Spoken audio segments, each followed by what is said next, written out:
ஒரு ராஜ்யத்தில் நடந்த ஒரு சம்பவத்தை நான் இப்படி வாசித்தேன்.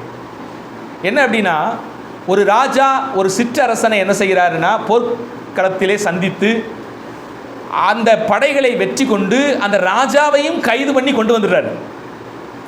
அந்த மன்னருடைய வழக்கம் என்னன்னா, ஊர் மக்களையெல்லாம் ஒன்று கூட வைத்து அந்த மன்னனை அவமானப்படுத்தி அந்த மக்களுக்கு முன்பாக தீர்ப்பிட்டு அவரை கொன்று விடுவது அவருடைய வழக்கம். அப்போ ஒரு புதிதாக இந்த அரசனுக்கு ஒரு எண்ணம் தோன்றினது. நாம் இந்த அரசனுக்கு என்ன செய்வோம், சில வாய்ப்புகளை கொடுப்போம். அந்த சிற்றரசனோடு கூட சில குற்றவாளிகளும் கூடயே இருந்தாங்க. அந்த குற்றவாளிகள் எல்லாரையுமே அந்த மைதானத்தில் நிப்பாட்டுறாரு. நிப்பாட்டி கொண்டு வந்து அவர் என்ன சொல்கிறாருன்னா, நான் உங்களுக்கு முன்பாக இப்போ ஒரு போட்டி வைக்க போகிறேன். இந்த போட்டியிலே நீங்கள் ஜெயித்துட்டீங்கன்னா உங்களுக்கு என்ன விடுதலை, ஒருவேளை தோத்துட்டீங்கன்னா நிச்சயமாக நீங்கள் மரண தண்டனைக்கு உள்ளாக்கப்படுவீர்கள் என்று சொல்லிவிட்டார். சிம்பிளாக அந்த மன்னன் ஒரு போட்டியை சொன்னார். என்ன அப்படின்னா, உங்கள் கரங்களிலே நிரம்பி வழிகிற ஒரு தண்ணீரை நாங்கள் கொடுத்துருவோம். நீங்கள் போகிற பாதை கரடுமுரடாக இருக்கும்.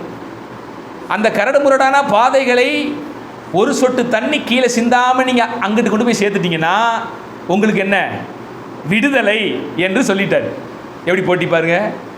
எல்லாரும் யோசிச்சாங்க, டே ரொம்ப ஈஸியான ஒரு போட்டியாக இருக்கே, நம்ம என்ன செஞ்சிடலாம், அழகாக நம்ம அந்த பக்கத்துக்கு கொண்டு போய் சேர்த்துட்டோம்னா நம்ம எல்லாரும் விடுதலை ஆயிடலாம் அப்படின்னு நினச்சி அந்த குற்றவாளிகள், அந்த சிற்றரசர் எல்லாரும் என்ன செஞ்சாங்க, எல்லார் கைகளிலும் ஒரு சிறிய ஒரு பாத்திரம் கொடுக்கப்பட்டது. அந்த பாத்திரம் முழுவதும் நிரம்பி வழியக்கூடிய அளவுக்கு தண்ணீர் கொடுக்கப்பட்டு விட்டாச்சு.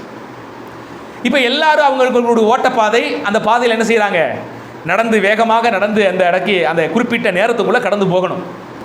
அந்த குற்றவாளிகளையும் அந்த மன்னர்களையும் என்ன செய்கிறாங்க, சுற்றி இருக்கிற மக்கள்லாம் திட்டுறாங்க, கண்ணா பின்னான்னு திட்டுறாங்க, வசை பாடுகிறாங்க, அப்படியெல்லாம் பயங்கரமாக பேசுகிறாங்க. இவன் தோத்துறணும், இவன் அழிஞ்சிடணும், இவனுக்கு தண்டனை கொடுக்கணும், ஆச்சு பூச்சி அண்ணெல்லாம் கத்திட்டு எடுக்கிறாங்க. இந்த பாத்திரத்தை எடுத்துக்கொண்டு போன நிறைய குற்றவாளிகள் என்ன செய்கிறாங்கன்னா, இவங்க பேசுகிற அந்த பேச்சை கேட்டு திட்டு தாங்க முடியாமல் இவங்களும் என்ன செய்கிறாங்க, ஆச்சு பூச்சின்னு இவங்களும் பயங்கரமாக திட்டுறாங்க.